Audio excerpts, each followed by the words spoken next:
Guys, kapapasok lamang po na balita, nakakalungkot po ang nangyari sa tatlong kasambahay dyan po sa Riyadh, Saudi Arabia. Pinapalaya sila ng kanilang employer pero iniisip nila saan sila pupunta kaya si amo dinala sila sa pulis. Yung dalawa merong ikama pero yung isa wala.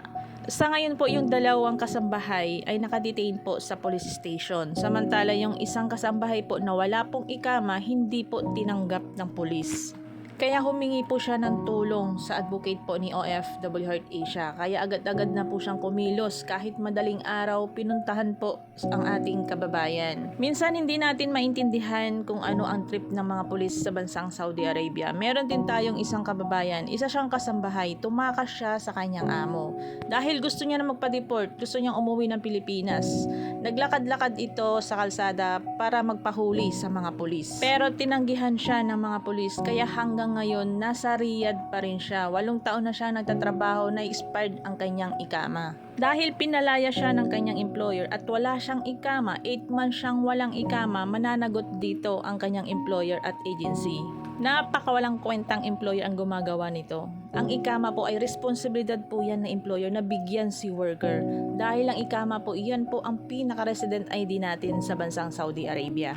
At kung ayaw na ni employer sa'yo, gusto kanya ng pauwiin, dapat bigyan kanya ng final exit visa, bilhan kanya ng plane ticket at bayaran niya dapat yung kabuuan sa iyong kontrata kung ilang buwan ang natitira. O kaya naman dalhin kanya sa agency para yung agency ang mag-asikaso sa'yo yung mga dokumento na gagamitin mo pauwi ng Pilipinas. Pero kung si employer binigyan ka na ng final exit visa, binigyan ka na ng plane ticket, hindi mo na kailangan pang dumaan sa iyong agency. Sa mga nasa Pilipinas po, kung meron kayong kapamilya na hindi nyo po makontak at nagtatrabaho siya bilang kasambahay sa Riyadh, baka isa po siya sa nakakulong ngayon. Sa ngayon po, yung isang OFW kasambahay na tinanggihan po ng pulis ay nasa maayos na po siyang kalagayan. Nasa pangangalaga po ni advocate. Dadalhin po siya sa polo o kaya sa embassy. Para po sa karagdagang katanungan, comment down below lamang po kayo para nasagot ko po ang inyong mga katanungan. Ako nga po pala ang inyong lingkod, Joancy Fernandez po, isang OFW advocate.